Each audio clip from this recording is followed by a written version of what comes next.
Hi there, and welcome to episode 2 of Making Sawdust, Getting Started with Woodworking. I'm Cale, this is Riley, and this is Dansby Designs. Let's get into episode 2, 3 essential woodworking cuts you must master.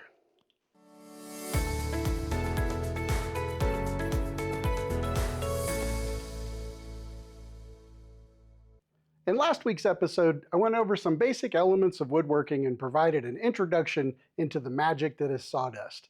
I discussed the why, the who, and went over some very important safety tips. Please be sure to refer to those safety tips every time you plan to do some woodworking.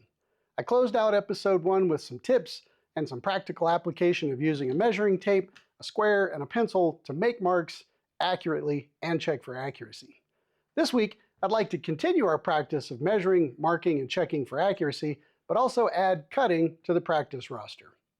We'll also be adding another tool to our roster in this video, and that will be a small, lightweight job site table saw. A saw like this will be all you need for the first couple of years of woodworking. It's a solid investment in your woodworking future, and I highly recommend them. In this week's episode, we'll make sawdust for the very first time, so get ready for the magic of sawdust. We'll also complete your very first project. I don't want to make any assumptions about what surfaces or tools you may or may not have that access to support marking and cutting wood. That's why your very first project is going to be setting up a place for you to work. We're going to start by setting up the most basic of workbench using a project board and a pair of sawhorses. This was my very first bench that I ever built, and I used it to build my very first 2x4 bench that I worked off of for years. So to have a work surface that you can work from, let's start with a pair of sawhorses. Now I've got these metal collapsing sawhorses that are nice for storage, but I don't like how wobbly they are. If you can find all wood sawhorses, I would recommend them. Something like this Burrow brand. I just prefer them, and you'll find out why in just a second. So the other thing we're going to need is a 2 foot wide by 4 foot long, 1/2 inch thick project board. You can find these at your big box stores. They're not as cost effective as buying a whole 4x8 sheet of plywood, but these are a bit more manageable to get into a cart and get checked out and put them in your car and get them home. So we're just going to take this, we're going to lay it right there. Now, like I said, the benefit to using a wood sawhorse is that you can use a couple of drywall screws and a drill driver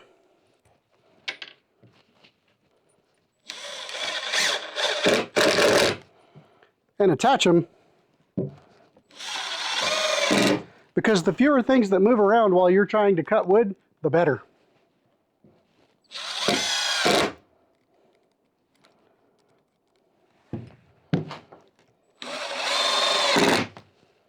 And there you have it. A quick work surface that you can work from, that when you're done working, you can tear down and store. These sawhorses stack on top of each other, and you can put this away when you're not using it.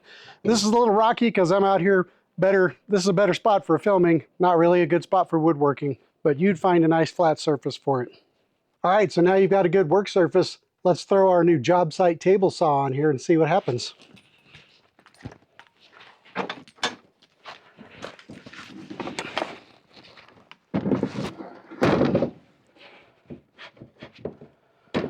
These job site table saws are affordable, comparatively speaking, to a professional cabinet table saw, which I do have, and we're going to go to in a minute because I can't find the fence that goes with my table saw.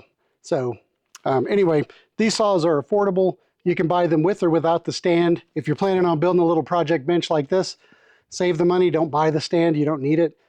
These can also be put under a table or stowed away when you're not using them. And these will be great for your first couple of years of woodworking.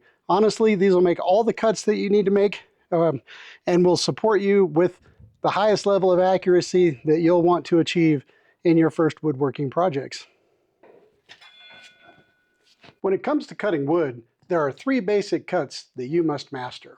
Those cuts are the rip cuts, cutting along the grain, the cross cut, cutting across the grain, and the miter cut, cutting across the grain but on any kind of angle. There are lots of other cuts that you're going to learn throughout this series, but for now, let's focus on just these 3. I'll demonstrate all 3 a bit later in this video. So here you go. Number one, the rip. While there are many things that can hurt you in the shop, kickback from the table saw while ripping a board is among the scariest. This happens when the wood gets pinched between the fence and the blade, and since the blade is spinning toward you, the wood gets kicked back at you. If your saw comes with any kind of anti-kickback device, please be sure to use it. Number two, the cross. These are usually quick and easy cuts that can help you build confidence in using your power tools. That said, warped boards or boards that contain knots where you're trying to cut can cause your tool to buck. Be on the lookout for those conditions in your wood when you're cutting. Number three, the miter. Also usually quick and easy, the challenge with miter cuts with hand tools and power tools is often holding the wood steady while you're trying to cut it. When you can, I would recommend clamping your board down when making miter cuts. All right, so that's an overview. Let's see what they look like in practice, and then it's going to be your turn.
Okay, friends, that's a wrap for episode 2. I can't see what I'm doing. Oh my gosh. Teleprompter's being blinded by the sun. Oh well. Guess I'll just have to wing this one.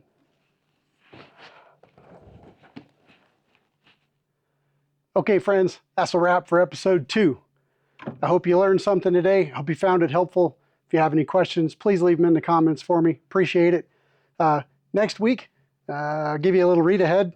We're going to be actually building something. So if you want to stick with me for episode 3, next week I'm going to teach you how to build a cedar plank planter for your backyard, front yard, Etsy, holiday gift for a family friend, whatever.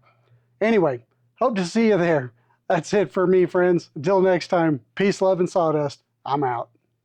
Hey, friends, you stuck around this long. I appreciate you. You get the secret content. Don't tell anybody about this. This is just for you. So if you did your homework and followed along with me, you should have some scraps laying around, and I'm going to show you something cool that you can do with them. Stay tuned. Check that out. Pretty cool, right? People put these on Etsy for $12 or $15 a pair and sell them like hotcakes. Popular for the holidays, make great shelf decorations. So if you practice your cuts and end up with a bunch of triangles, I'd recommend that you pick up some wood-based stain, pick up some craft paints, maybe some masking tape and a couple of brushes, and this could be the start to your Etsy store. Hope you enjoyed this secret content. This was just for you. So thanks for staying. I really appreciate you. Till next time, peace, love, and sawdust. I'll see you soon.